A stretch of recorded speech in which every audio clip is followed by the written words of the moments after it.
adalah mulai dengan ayat yang pertama. Begini cara memahaminya. Al-Fatihah. Kalau kita ingin memulai bacaan Al-Quran, maka mulai dengan surah ini. Itu yang khusus. Al-Fatihah. Jika kita ingin mendapatkan semua jenis kebaikan dalam hidup dunia akhirat, maka mulai pahami ayat-ayat berikut ini. Cara memahaminya, satu, Bismillahirrahmanirrahim. Baik, Bismillahirrahmanirrahim. Amalkan bagian ayat yang pertama yang memiliki 5 makna dalam kalimat atau ayat yang telah disebutkan tadi. Huruf ba, kedua ismun, ketiga Allah, keempat ar-Rahman, kelima ar-Rahim. Ba yang memiliki 14 makna. Di antaranya di ayat ini ada makna yang terkait dengan ghayah, tujuan. Ada ilsa, sesuatu yang lekat sekali, dekat, tak terpisahkan. Kemudian musahabah yang mengawasi kemanapun kita beraktivitas. Kemudian ada istighraq, sesuatu yang luas, menyeluruh, ya, tanpa kecuali. Lalu kita mengatakan bismillah, baknya kita sebutkan, ini artinya jadikan semua aktivitas kita tanpa kecuali, istighraq. Dari bangun tidur sampai tidur lagi, lakukan ghayah semua lillah karena Allah Subhanahu wa taala. Jadi kalau ingin dibukakan pintu kebaikan oleh Allah, Al-Fatihah, ingin semua dibuka baik, seluruh aktivitas kita, maka niatkan semua yang baik-baik karena Allah. Itu kunci pertamanya. Bangun tidur, niatkan karena Allah. Begitu Anda bangun, niatkan semua aktivitas karena Allah Subhanahu wa taala.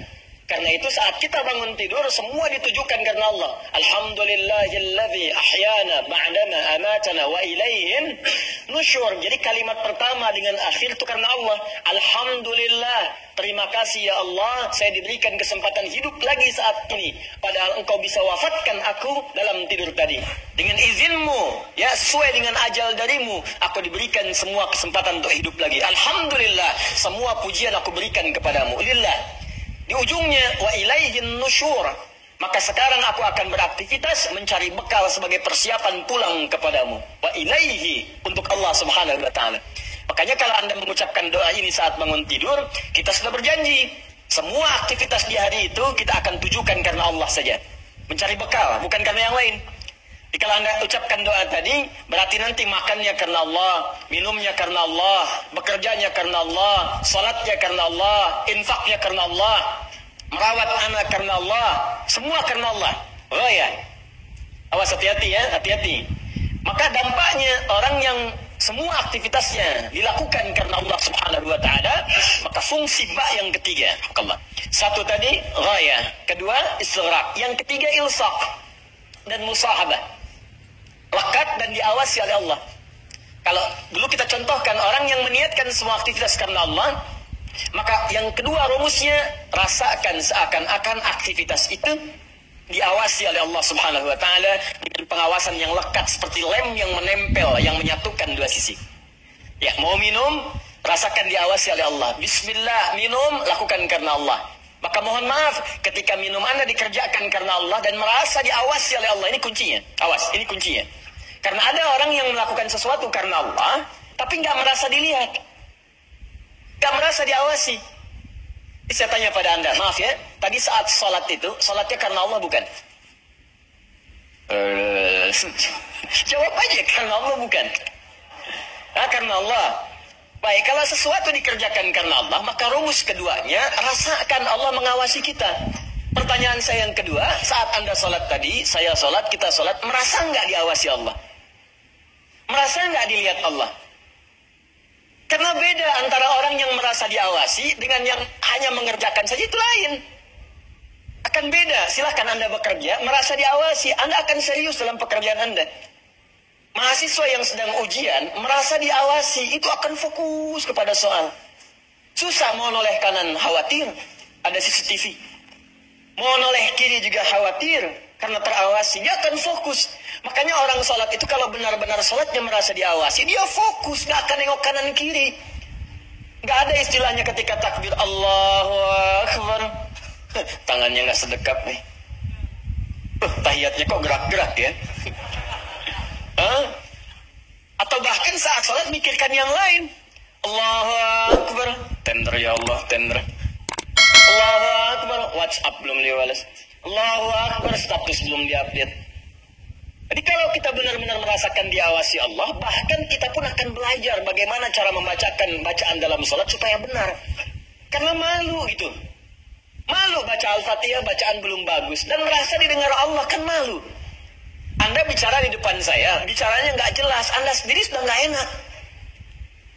Ustadz Adi, saya mau bertanya, silahkan. Kan kalau kedengaran nggak jelas pun, saya dengarnya pun nggak paham, Anda nyampaikan pun nggak enak. Sekarang Anda sholat setiap hari 5 waktu menghadap Allah, belum tambahan sholat sunnah, dan Anda sadar bacaan Anda belum bagus, tapi anehnya merasakan didengar oleh Allah dan diawasi. Apa nggak malu gitu?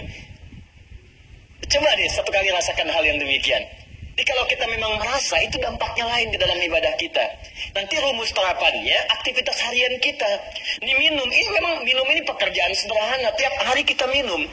Cuman ada beda ketika minum kita itu merasa dilihat Allah. Maka saya katakan di pertemuan lalu, mustahil Anda akan menyentuh minuman yang tidak disukai oleh Allah. Mustahil. Jangankan menyentuh yang dilarang Allah, mau minum pakai tangan kiri pun rasanya nggak enak.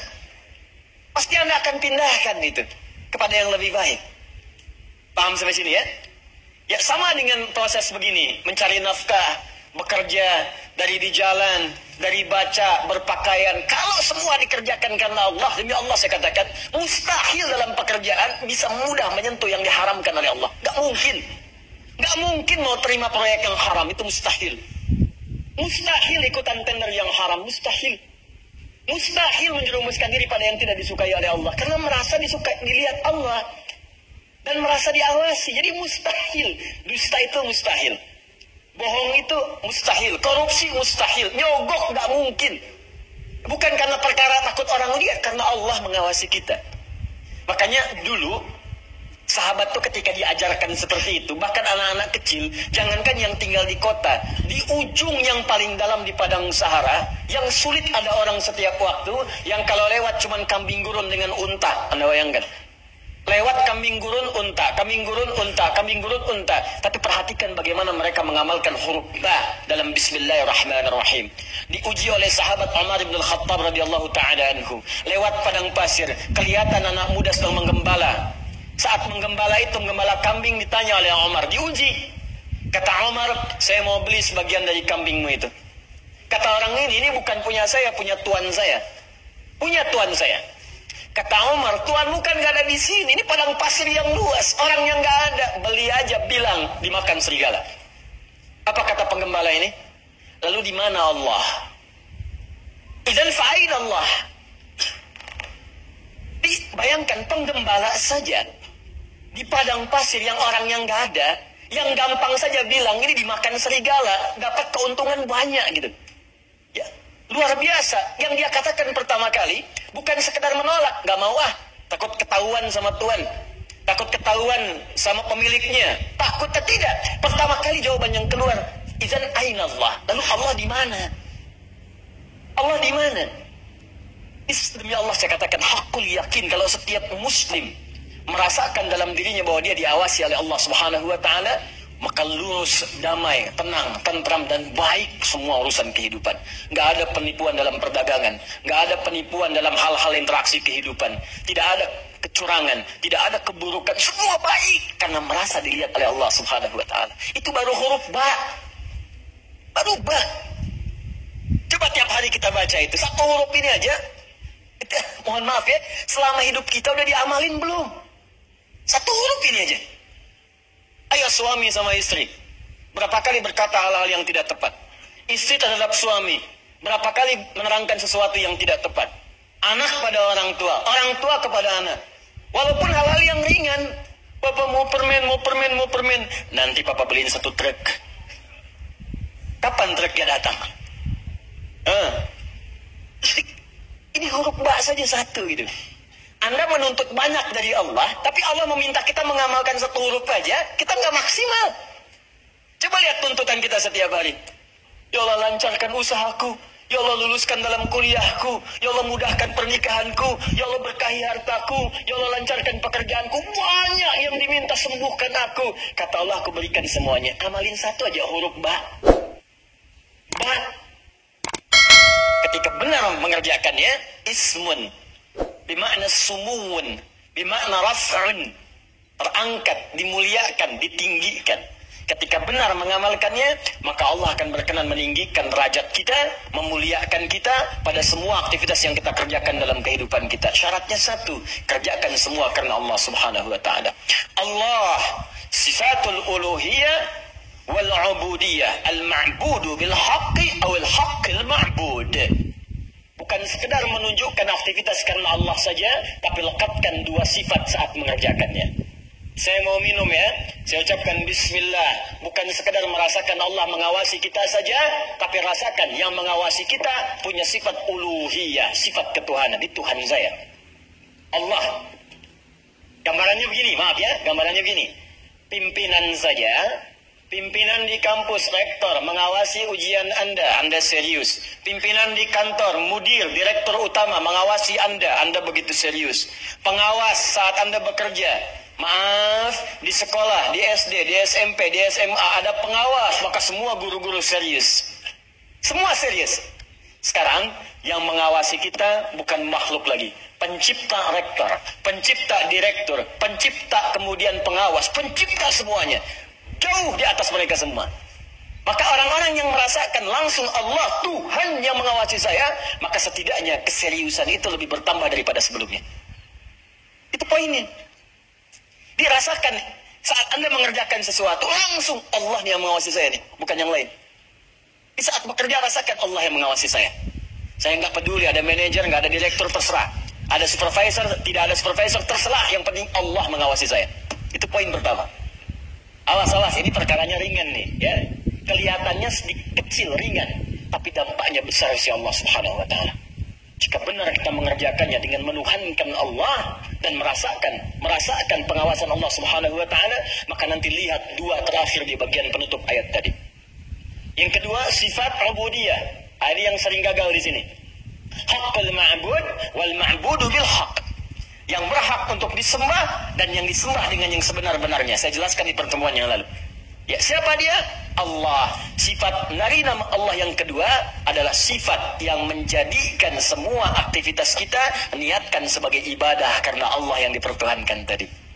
Jadi kalau mau minum, bukan sekedar minum, niatkan karena Allah sebagai ibadah. Kalau mau makan, niatkan karena Allah sebagai ibadah. Mau berpakaian, niatkan karena Allah sebagai ibadah. Makanya orang-orang yang berpakaian yang niatnya ibadah, gak akan cari pakaian yang ngebuka aurat. Katanya karena Allah, tapi pakaiannya aurat terbuka. Coba akhlak dia yang di bawah. Bu, ya. Coba ada ibu lihat. Bismillahirrahmanirrahim. Pakainya memang bismillah, tapi rambutnya tersingkap. Jilbabnya gak dikenakan gitu. Lalu di mana Allah pada saat mengucapkan bismillah itu?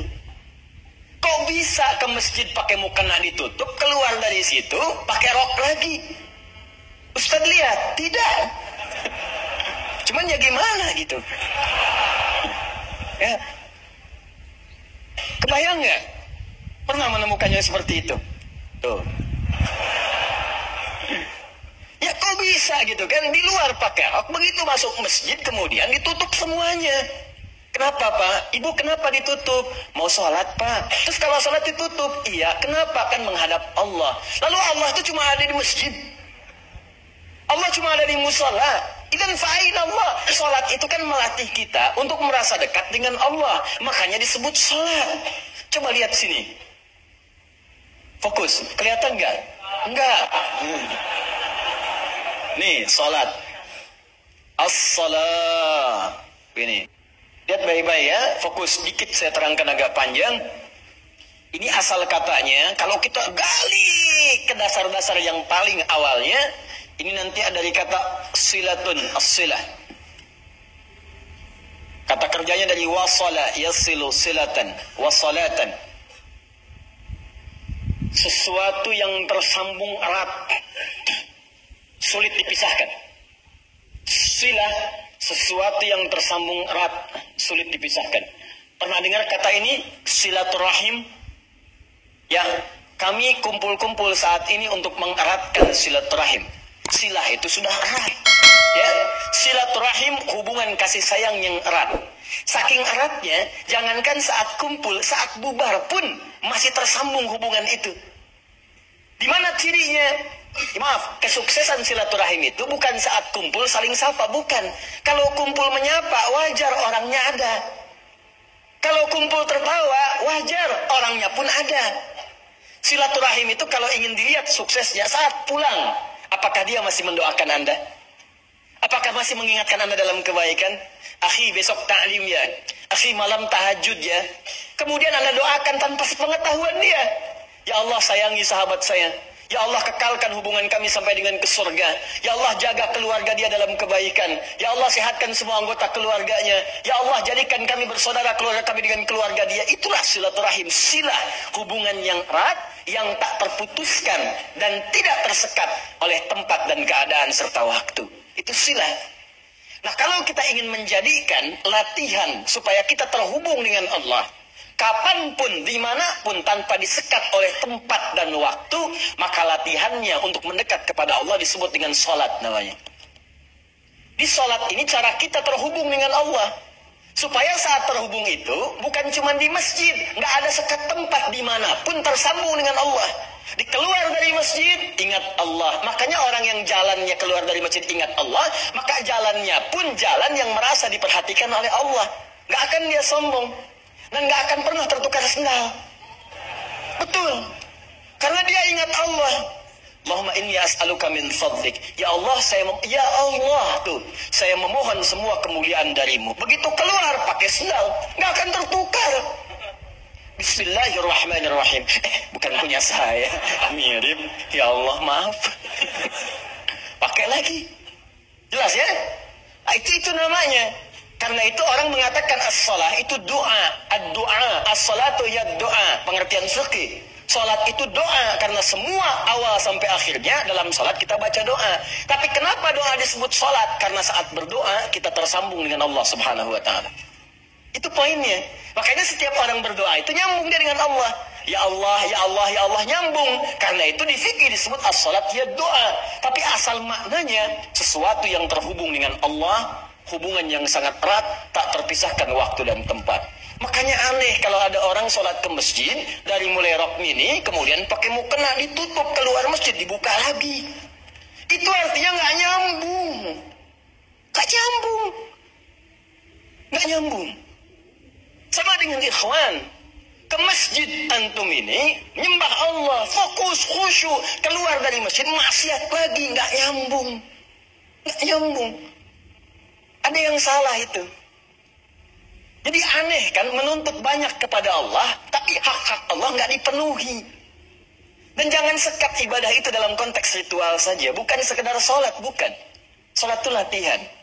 Bukan sekedar baca Al-Quran. Karena ibadah yang baik itu akan meluaskan aura ibadahnya di luar konteks dalam penilaian yang ritual itu.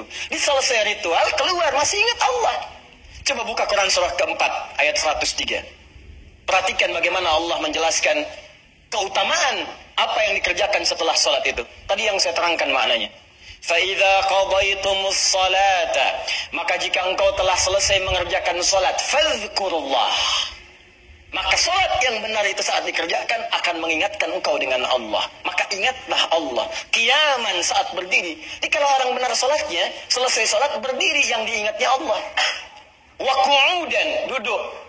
Anda ke musola di kantor, balik dari ke musola, balik lagi ke meja, duduk di kursi, depan komputer, duduk sambil ngetik, fadhkurullah, ingat Allah. Bukan sekedar subhanallah, subhanallah, subhanallah, sambil ngerjain proyek astagfirullah, astagfirullah, astagfirullah, dicek oleh supervisor di komputernya astagfirullah semua. Bukan itu. Bukan itu maksudnya. Maksudnya ketika Anda kerjakan itu, Anda ingat Allah, maka nggak ada nol yang bertambah. Tidak ada angka yang berubah, sesuai semuanya. Kenapa? Karena merasa diawasi oleh Allah Subhanahu wa ta'ala. Tuh, dua poin itu hadir gak dalam kehidupan kita? Apakah selama ini berpakaiannya karena Allah? Maka pakaian ini gak akan dicari dari sesuatu yang haram. Dan pakaian ini akan digunakan pada yang baik-baik. Makanya pakaian yang diperoleh dari harta yang baik akan keluar perbuatan baik dari itu. Harta benda yang dihasilkan dari proses yang halal, semuanya akan berkah. Coba lihat tuh, saya kan sering katakan, itu sendal Anda berapa kali dipakai ibadah, berapa kali dipakai untuk ke masjid. Sepeda Anda, motor Anda, mobil Anda. Di rumah ada nggak satu ruangan yang belum pernah dipakai ibadah? Ada nggak?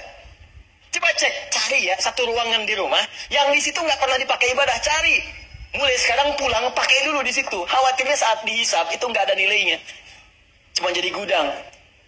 Jadi gudang. Masya Allah. Koper ditaruh di situ. Kopernya pernah umrah tapi nggak pernah dipakai ibadah di situ. Ya. Ini sederhana teman-teman sekalian, tapi ini syarat mutlak untuk mendapatkan apa yang tadi kita inginkan. Al-Fatihah. Al-Fatihah. Ba-nya disertai dengan sifat uluhiyah dan sifat ubudiyah. Kalau benar semua itu dikerjakan, maka ditutup dengan kalimat Ar-Rahmanir Rahim. Makanya Ar-Rahmanir Rahim harakatnya kasrah ikut kepada Allahnya, sifatnya. Silakan cek. Bismillahirrahmanirrahim. Gak ada A. Gak ada U. I. Silahkan lihat. Bismillahirrahmanirrahim. Ada? Ar-Rahman itu na'at. Awas. Na'at kepada sifat sebelumnya man'ut Allah. Di ilmu nahu, sifat mausuf na'at man'ut. Siapa yang disifati? Allah. Siapa yang diman'uti? Allah. Di na'atnya Ar-Rahman. Sifatnya Ar-Rahman. Mausufnya Allah. Dan sifat mausuf nggak terpisahkan. Paham? Tidak. Nggak bisa dipisahkan. Yang disifati dengan sifatnya. Yang disifati itu Allah. Sifatnya Ar-Rahman. Plus Ar-Rahim. Sifat dengan yang disifati nggak bisa dipisahkan. Sifat Ar-Rahman nggak terpisahkan dengan Allah. Jadi kalau ingin mendapatkan sifat Rahman, maka amalkan sifat dalam lafaz Allah yang tadi disebutkan. Ingin mendapatkan kemuliaan dalam Rahman, maka amalkan dua sifat yang melekat pada kalimat Allah. Uluhiyah, kemudian ubudiyah. Pertuhankan Allah dan lakukan semua pekerjaan sebagai ibadah. Maka semua urusan dunia yang baik-baik, Allah buka. Sifat Allah yang memberikan semua kemuliaan dunia disebut dengan Rahman. Nanti, semua yang kita kerjakan karena ibadah, punya bekal akhirat. Bismillahirrahmanirrahim. Minum. Alhamdulillah. Contoh. Nah, dituliskan ini. Karena diucapkan Bismillahirrahmanirrahim, ada kemudahan, berkah, memberikan kekuatan dunia. Tapi poin terbesarnya, begitu disebutkan Bismillahirrahmanirrahim, dituliskan pahala akhiratnya. 10 poin. Maka saat pulang ke akhirat nanti, dibukalah semua hasil pekerjaan dunia kita yang jadi ibadah. Sifat Allah yang memberikan kepada kita balasan dari akhir pahala tadi, disebut dengan Rahim namanya. Makanya semua pekerjaan yang tidak disebutkan nama Allah di dalamnya, maka dia kehilangan poin pahalanya. Sifat Rahim tidak akan pernah diberikan pada hamba yang tidak mendulang pahala dalam beraktivitas saat di dunia. Langsung sini. Karena itu tolong jangan sampai dunianya banyak, akhiratnya nestapa nanti. Jangan sampai dunianya kaya, akhiratnya fakir. Coba saya tanya deh di sini. Pilih mana? Kaya dunia, fakir akhirat, atau fakir dunia, kaya akhirat? Benar. Benar, cepat. Perwakilan ibu-ibu. Biasanya ibu-ibu lebih cepat. Bu, ada kesaingan di sini. Ya, kaya dunia, kaya akhirat. Rabbana atina fid dunya wa fil akhirati wa qina adzabannar. Itu poinnya. Jadi kerjakan semua karena Allah. Ini kelihatan ringan, tapi kalau diamalkan akan ada perbedaan dalam kualitas kehidupan kita. Sekarang bagian yang pentingnya, ini yang kita sambungkan ke ayat yang kedua. Setelah kita mengerjakan semua karena Allah itu, dan Allah berikan apa yang dijanjikan tadi. Ya Allah, saya ingin mudah bekerja. Bismillahirrahmanirrahim. Ternyata diberikan. Ya Allah, besok saya ingin ujian. Bismillahirrahmanirrahim. Ternyata lulus. Ya Allah, besok saya akan lamaran. Bismillahirrahmanirrahim. Diterima lamarannya. Ya Allah, besok saya akan menikah. Bismillahirrahmanirrahim. Lancar akadnya. Lantas apa yang harus kita lakukan setelah Allah berikan semua itu? Untuk bisa mengabadikan nikmat yang diberikan tadi atau bertambah dari yang sebelumnya. Orang yang menjadikan aktivitasnya semua karena Allah, ditujukan karena Allah, maka dalam mengerjakannya dia akan menerapkan dua sifat yang melekat pada nama Allah Subhanahu wa taala. Pertama adalah sifat uluhiyahnya. Rasakan saat mengerjakan itu diawasi oleh Allah Subhanahu wa taala sebagai Tuhan yang menciptakan kita dan akan yang menanyai kita di hari kiamat saat kita kembali kepadanya.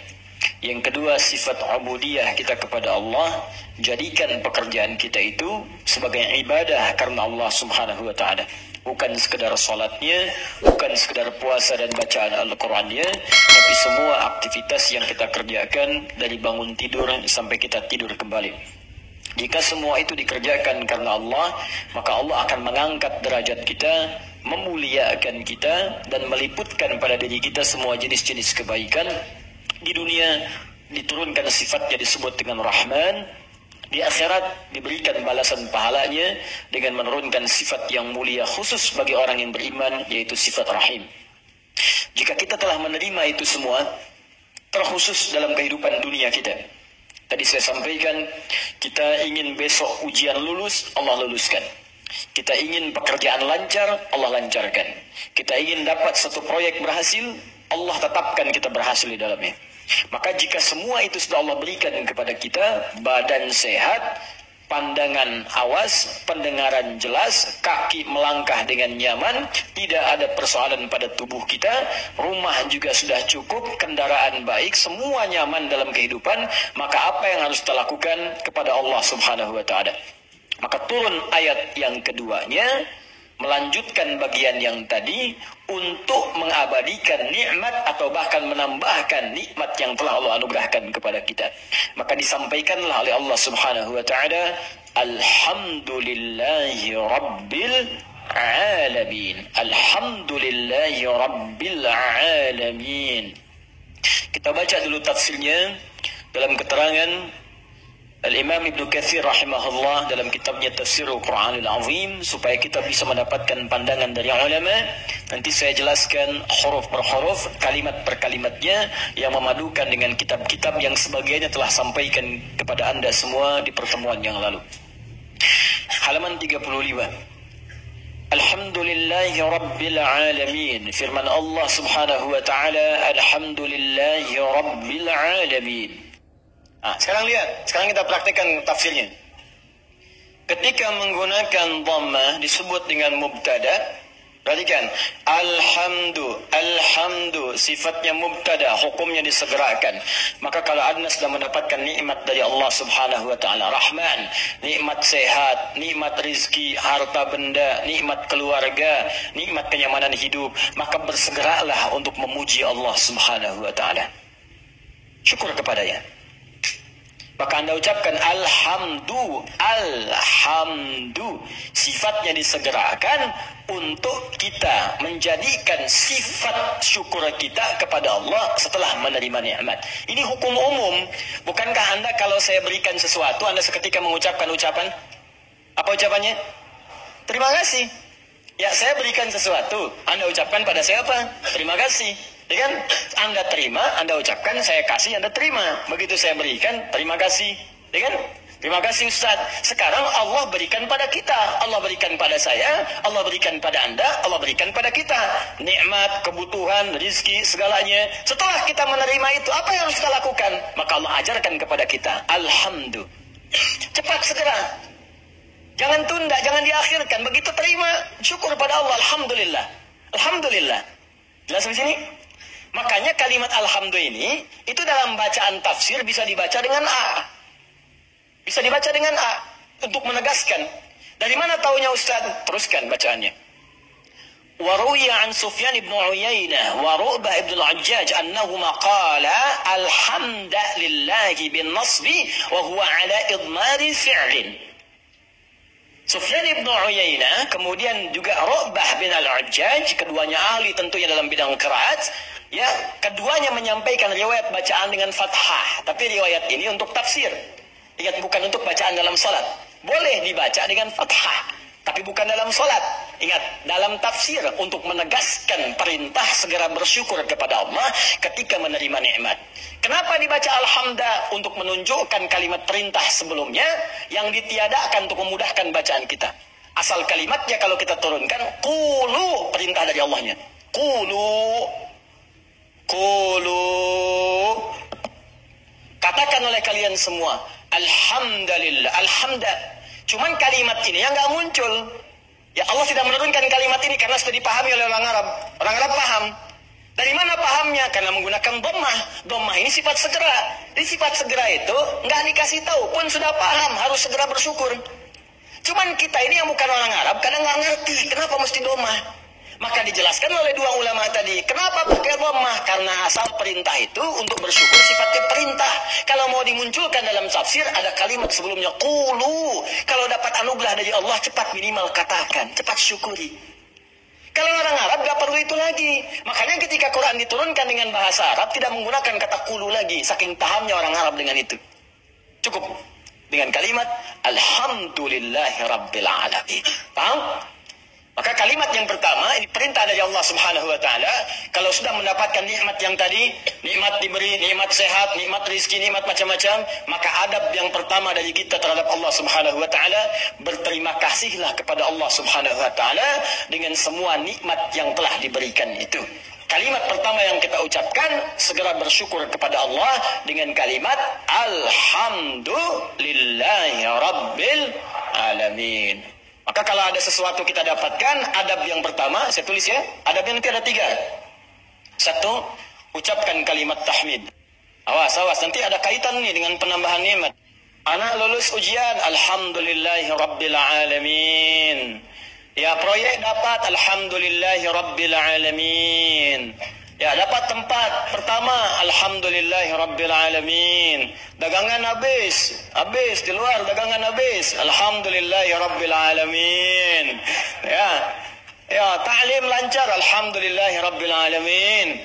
Dapat traktiran teman, alhamdulillahi rabbil alamin. Dapat tumpangan pulang, alhamdulillahi rabbil alamin. Alhamdulillah. Adab yang pertama. Jadi sudah adab, antum aja manusia ngasih langsung terima kasih. Masa Allah ngasih tiap hari kita ucapkan gak ucapkan alhamdulillah. Itu adab pertama. Awas, hati-hati. Nanti kalimat ini ringan diucapkan tapi dampaknya besar. Kita akan lihat nanti korelasi dengan ayat yang selanjutnya. Pelan-pelan sebentar di sini. Paham sampai sini? Baik, jadi pertama saya ulangi lagi. Saat kita kemudian mendapatkan semua anugerah dari Allah berupa nilai-nilai kebaikan, maka adab yang pertama bersyukurlah kepada Allah dengan mengucapkan apa? Alhamdulillahi rabbil alamin. Baik, adab yang kedua. Fokus. Perhatikan baik-baik. Bukankah di kalimat alhamdulillah ini ada alif lam? Ingat ya? Ada apa? Alif lam. Saya sering katakan kepada kita semuanya, pada diri saya, pada Anda, pada kita semua. Alif lam pada umumnya terbagi 2 bagian, 2 fungsi. Masih ingat? 1, ma'rifah. Lam ta'rif. Menunjukkan sesuatu yang khusus. Yang kedua, istighraq. Alif lam al-istighraq. Menunjukkan sesuatu yang sifatnya luas, menyeluruh. Semua, segala, tanpa kecuali. Ta'rif, qalamun, spidol, pena, pulpen, qalamun, al-qalam, yang ini bukan yang lain. Sabburatun, papan tulis. As-sabburah, papan tulis yang ini khusus, bukan yang lain. Sayyaratun, mobil, banyak di luar kendaraan. As-sayyarah, pakai alif lam, yang itu bukan yang lain. Salatun, umum, salat, gimana aja, mau cepat, mau lambat, bebas. As-salat, salatnya khusus, ada aturannya, ada ketentuannya, nggak bisa sembarangan. Nah, itu baru tahu alif lam ma'rifah saja. Kalau kita bisa baca Al-Quran dengan benar, kita paham. Kenapa kalimat salat dalam Al-Quran yang bermakna ibadah, dari takbir sampai salam, semua kalimatnya pakai alif lam.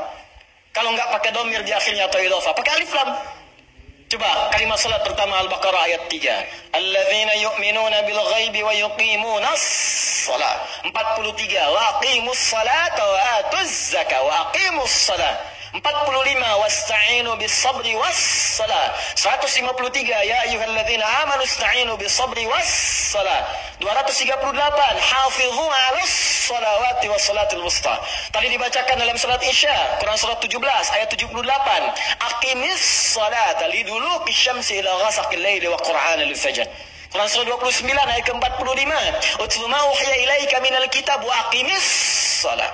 Selalu pakai alif lam yang bermakna salat, ibadah. Kenapa menggunakan alif lam? Ingin memberi pesan kepada kita, kalau salat jangan sembarangan. Jangan semaunya. Asal salat. Amin. Masya Allah, zuhur 2 menit.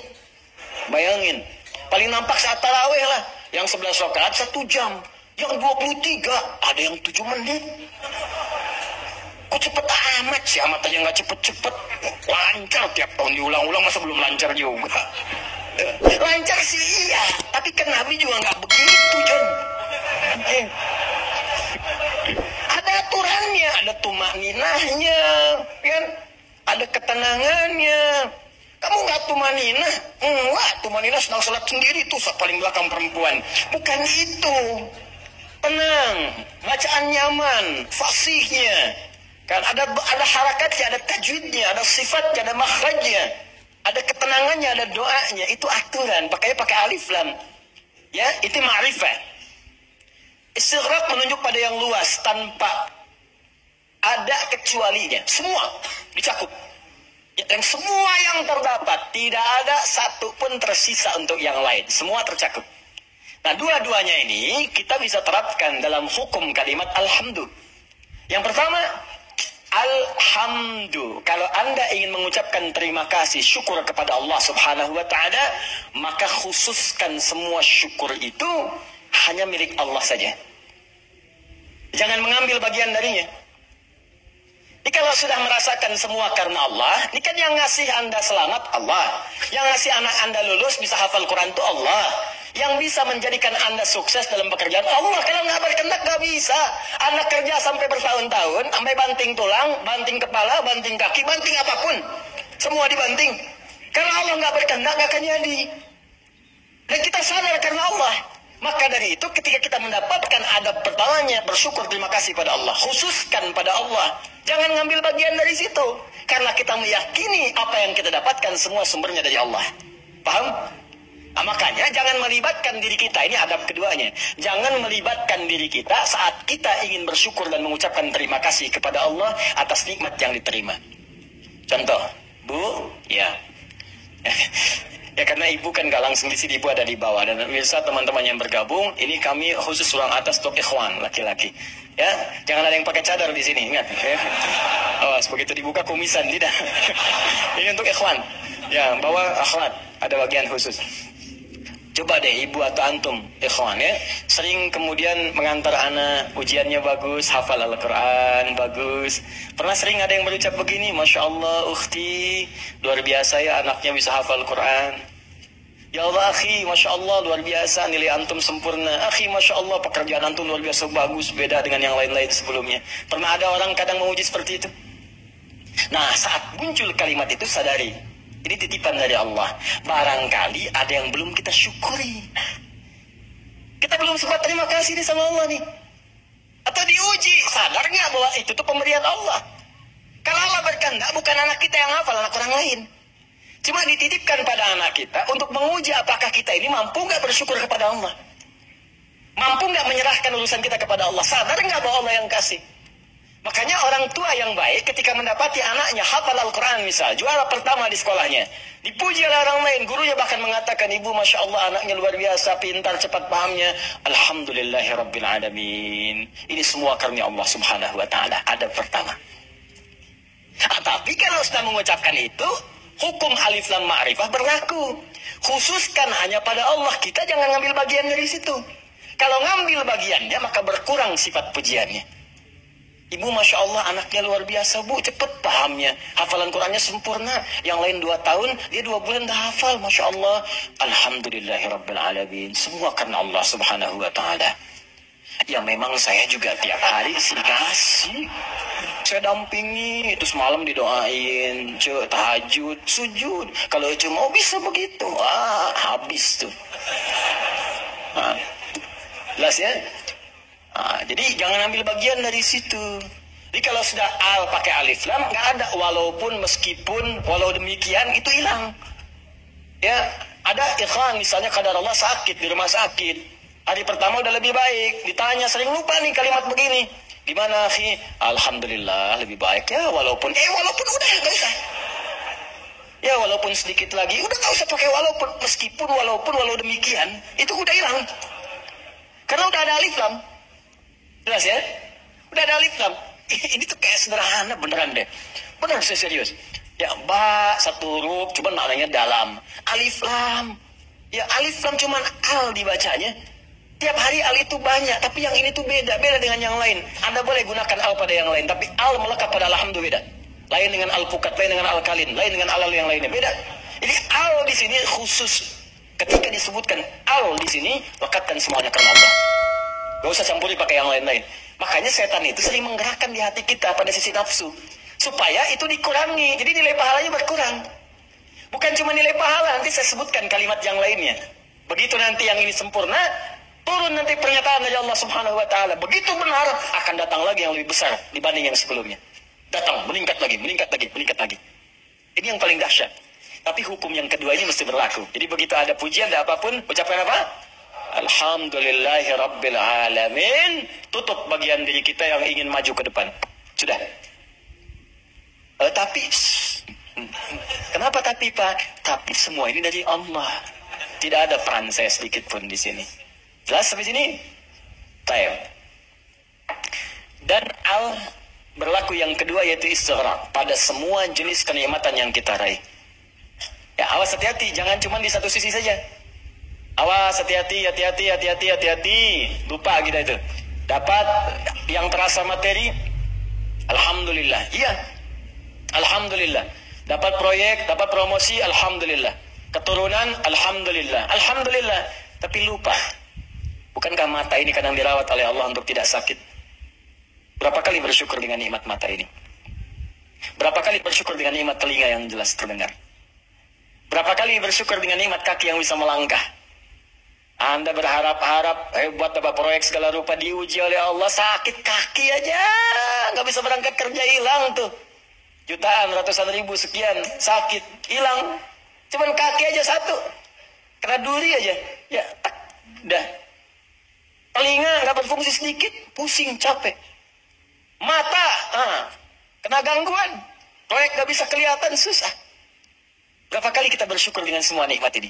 Kadang kita bersyukur dengan segala hal yang kita dambakan dan belum kita pegang, tapi kita lupa dengan semua nikmat yang telah anugerahkan. Allah anugerahkan pada kita dan melekat pada jasad kita.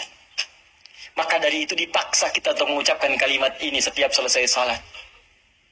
Supaya ingat banyak nikmat yang telah Allah berikan pada kita, walaupun kita berharap-harap yang lain yang belum tentu kita butuhkan.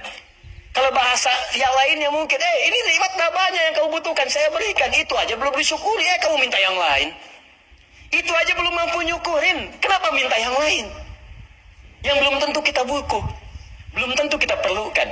Makanya setelah kita subhanallah, subhanallah, subhanallah, subhanallah, makna salat apa yang diucapkan?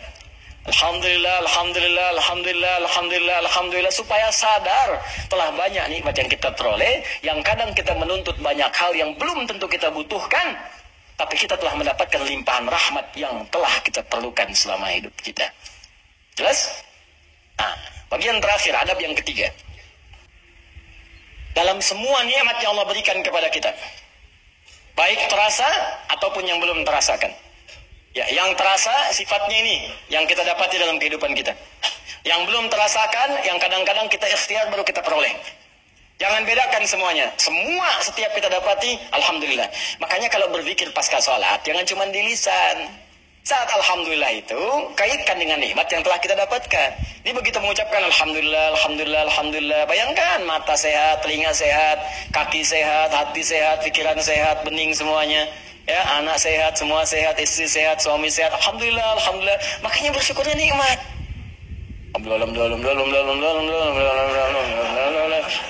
Tapi nggak ada yang nyampe ke hati itu. Nggak ada yang nyampe. Coba ucapkan pelan-pelan. Alhamdulillah, alhamdulillah, alhamdulillah. Rasakan. Ini itu tenang ke hatinya itu. Enak gitu. Zikir yang terasa itu nikmat ke hatinya. Dan ada ketenangan dalam jiwa kita, ada getaran. Ada getaran tersendiri. Enak rasanya itu, ada sentuhan ke hati kita. Ya, sentuhlah ia tepat di hatimu, maka ia akan jadi milikmu untuk selamanya. Ya, sentuh. Maka bacakan zikirmu dengan bahasa hatimu sehingga terjadi koneksi antara hati dengan lisanmu. Catat dulu, mana dulu. Bacakan. Alhamdulillah, alhamdulillah, alhamdulillah. Tenang. Ala bi dzikrillahi tatma'innul. Yakinlah kalau zikirmu benar kepada Allah, hatimu akan tenang. Ala itu harful ikhbar wa taukid, menyampaikan sekaligus menekankan. Jadi kalau zikirnya hati belum tenang, berarti ada yang nggak benar zikirnya, ada yang belum tepat. Paham ya? Nah, itu dhammah banyak terkumpul. Banyak. Semua segalanya milik Allah. Ya semua punya Allah itu banyak. Jadi semua aktivitas kita yang kita dapatkan nikmatnya itu semua punya Allah. Banyak punya Allah, nggak berkurang. Banyak. Nah, yang terakhir, ingat baik-baik, kalimat alhamdulillah itu mengandung makna syukur. Syukur. Ya, kalau manusia berterima kasih, kalau kepada Allah kita bersyukur. Tanya. Apa artinya syukur? Ya, syukur itu kalau mau dicatat boleh, kalau mau didengar, dihafalkan atau disimak kembali pun tidak ada masalah, yang penting paham. Paham maksudnya. Syukur itu ungkapan rasa terima kasih, ungkapan rasa terima kasih dan bahagia, ungkapan rasa terima kasih dan bahagia atas nikmat yang diperoleh,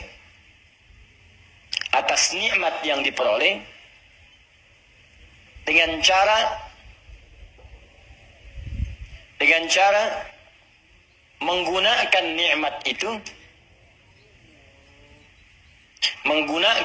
nikmat itu sesuai dengan ketentuan yang telah Allah tetapkan.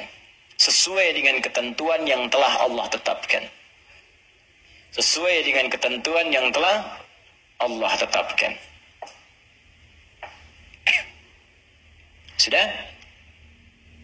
Baik. Ungkapan terima kasih atau bahagia dan bahagia atas nikmat yang diperoleh dengan cara menggunakan nikmat itu sesuai dengan ketentuan yang telah Allah tetapkan. Baik. Awas, ini kalimat singkat tapi isinya padat dan akan sangat berdampak dengan kuantitas.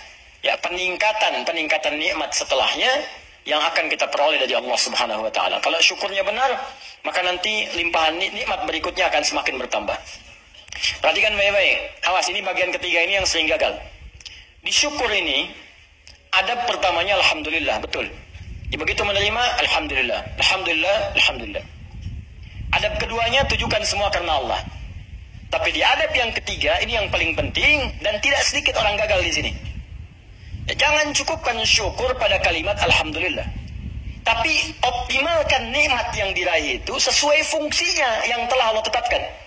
Misal, Allah kasih pada kita nikmat sehat di mata, melihat jelas. Kita bisa bedakan objek, ini laki-laki, ini perempuan. Ini peci putih, ini peci yang hijau. Ini peci biru, ini peci yang hitam. Bahkan yang paling nikmat paling besar, kita bisa membedakan nikmat hak dan batil. Nikmat halal dan haram. Ini halal, itu haram. Baik, ini hak, ini batil.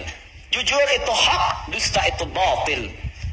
Mencari dengan yang benar itu hak, korupsi itu haram, batil. Itu nikmat luar biasa. Ini tayangan yang hak, ini yang batil. Baik, ketika kita dapatkan semua nikmat itu, maka syukuri. Maka cara mensyukurinya, gunakan mata ini, nikmat mata, untuk melihat sesuai dengan apa yang telah Allah tetapkan. Apa fungsi mata yang telah Allah tetapkan? Bukan sekedar melihat. Saya sering katakan, saya sering sampaikan, dalam Al-Quran, fungsi mata itu bukan sekedar melihat.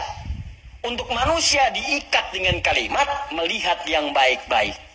Bahkan tegas kalimat Qurannya, palingkan ketika yang dilihat itu tidak baik menurut Allah. Ini nggak baik nih, palingkan. Di mana ditemukannya? Di Quran surah ke-24, An-Nur.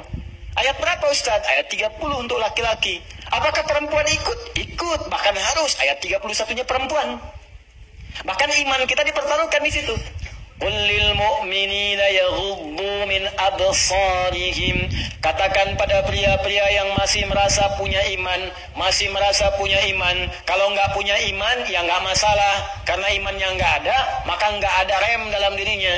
Karena iman nggak ada, maka nggak ada petunjuk pada hatinya. Di hati itu ada iman. Kata Allah, kalau hatinya ada iman, maka iman itu akan merambat ke seluruh anggota tubuhnya. Saat dia naik ke mata, yaghuddu min absarihim, maka imannya akan menunjukkan apa yang harus dilihat oleh matanya. Ketika yang dilihat itu tidak benar menurut imannya, maka dia akan palingkan dari pandangan itu. Nah, jadi kalau ingin mensyukuri nikmat mata, pakai mata ini untuk melihat yang benar-benar, yang baik-baik menurut Allah. Itu tandanya kita bersyukur dengan nikmat. Dan tanda yang kedua, iman kita masih ada, masih kuat. Jadi kalau kita mengatakan alhamdulillah nikmat mata, tapi mata dipakai pada yang tidak benar. Itu bukan syukur namanya. Apalagi pas diucapkan, pas dilihat yang nggak benar. Gambar apa ini? Ini nih, nggak benar nih gambarnya. Alhamdulillah. Nah, alhamdulillah, pandangan pertama, selanjutnya kan nggak boleh. Kalimatul haq, yuradu bihal batil. Ya, kalimatnya benar, cuma ditempatkan di tempat yang salah. Paham? Jadi coba cek deh.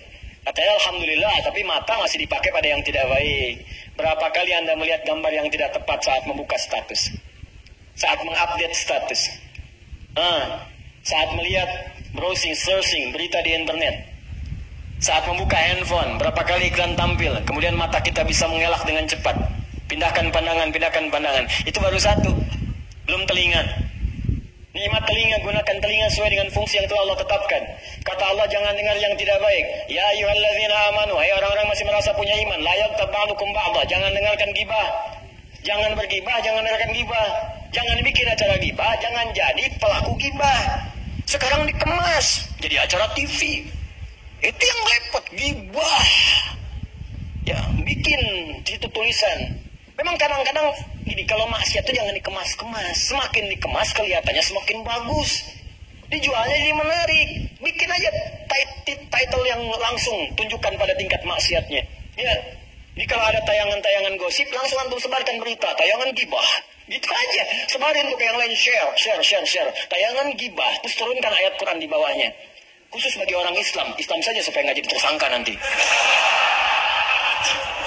Gampang. Udah. Paham ya? Ini gitu aja, nanti hilang sendiri. Ya, jadi, dan jangan jadi pelakunya, katanya muslim, tapi jadi pelaku gibah. Aneh. Jelas ya, iman kita dipertaruhkan di situ. Tuh, itu baru mata, ke telinga, belum ke lisan. Ya lisan pakai untuk apa? Bicara yang benar. Makanya Nabi itu mengikat dua saja. Maaf. Man kana yu'minu, iman lagi tuh. Man kana yu'minu billahi wal yaumil akhir falyaqul khairan aw liyasmut. Siapa yang masih merasa beriman pada Allah dan hari akhir. Kenapa ada hari akhir? Menunjukkan hisab. Dihisab. Wafat dihisab. Itu penegas tuh. Jadi kalau melanggar ketentuan ini, maaf, berarti iman bermasalah. Yang kedua, merasa ringan saat dihisab. Falyaqul khairan, katakan yang baik-baik. Jadi kalau masih punya iman, yang nggak baik itu akan dikatakan. Apa yang nggak baik? Banyak dusta. Wailulil mukadzibin, celaka para pendusta. Dusta tuh nggak baik. Kalau dusta akan celaka. Gibah, ya celaan, makian, perselisihan, nggak baik. Makanya kalau Anda rajin ikut ta'lim, tapi rajin berselisih, ada yang aneh tuh. Aneh. Katanya ta'lim, katanya mendekat pada Al-Quran, katanya mempraktikkan Al-Quran, tapi melanggar isi Quran. Aneh. Anda belajar di mana? Quran mana yang Anda praktikkan? Mana iman Anda? Ta'lim itu menguatkan iman, bukan melanggar iman. Itu poinnya. Jadi kalau Anda dekat dengan Allah, itu semua tubuh kita akan dijaga. Lurus pada nilai-nilai kemuliaan. Jelas sampai sini? Itu teman-teman, itu baru tubuh kita. Belum yang lain. Ini saya tanya pada Anda. Ya, mulai dari pakaian, alas kaki, rumah, ya kendaraan. Pertanyaan saya, berapa nikmat yang telah kita peroleh, yang telah kita gunakan sesuai fungsi yang telah Allah tetapkan kepada kita. Makanya pelajari dulu sebelum meminta kepada Allah. Ya Allah, berikan aku anugerah rumah. Apa fungsi rumah menurut Allah dan Rasulnya? Turunkan.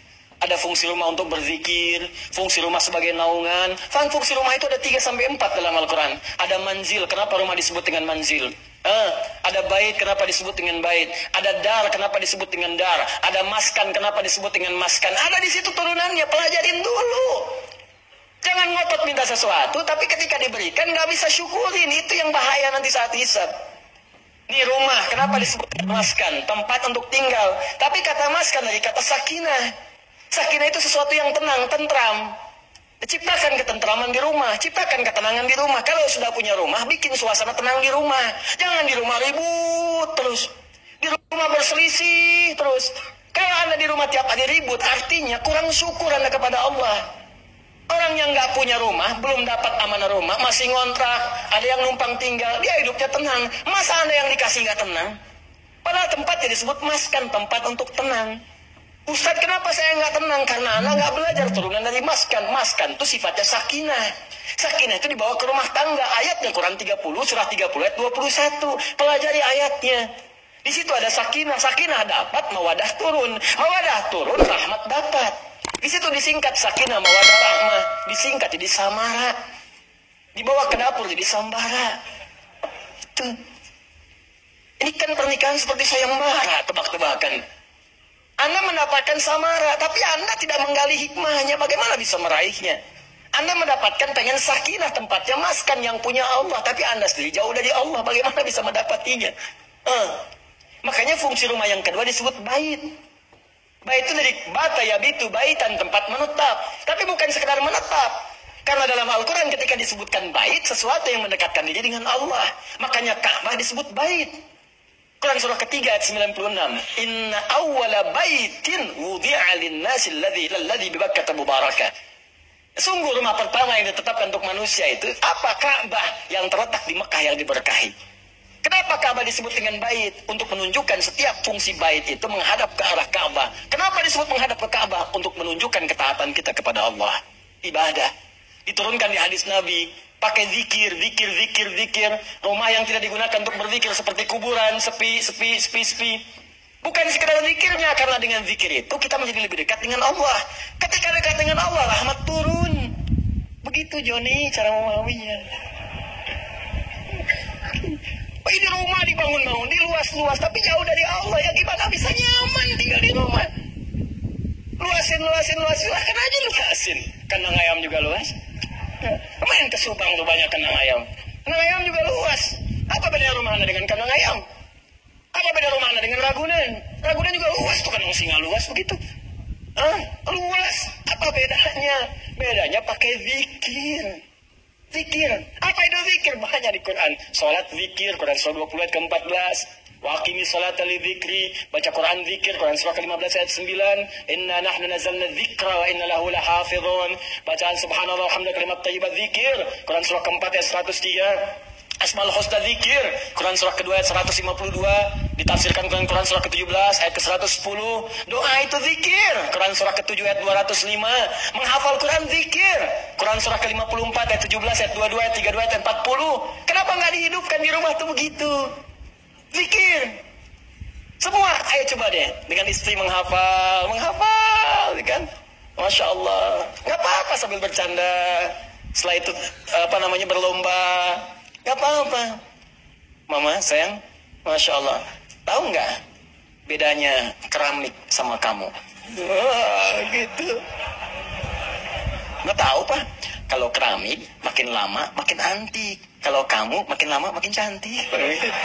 Catat. Oh, bisa aja. Bukan karena bisanya, tapi kecantikan itu memudar di dunia. Saya ingin semua bertahan sampai ke akhirat. Yuk, kita mulai dengan menghafal Quran. Mudah-mudahan kita mendapatkan mahkota di akhirat. Itulah kecantikan dan keindahan yang hakiki di hadapan Allah Subhanahu wa Ta'ala. Masya Allah. Alim. Praktekin. Masya Allah. Ini. Paham? Dibikin status.